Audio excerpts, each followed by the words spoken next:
7 araw na lang, Pasko na. Hindi sa sleigh, kundi sa mga bangka sumakay ang daan-daang Santa Claus sa Venice, Italy.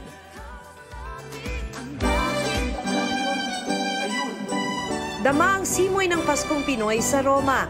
Maliban sa libo-libong Pilipinong nagsimba sa St. Peter's Basilica, si Cardinal Luis Antonio Tagle ang nanguna sa misa.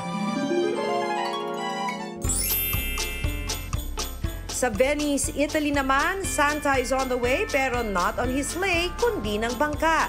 Dose-dose ng Santa Claus ang nagsagwan papunta sa Lagoon City, bahagi yan ng programang Venice Lights Up Christmas.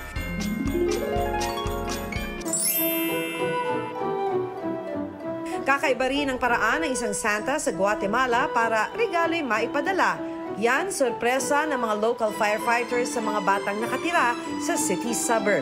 Kitang-kita naman ang tuwa ng mga batang nakatanggap ng regalo.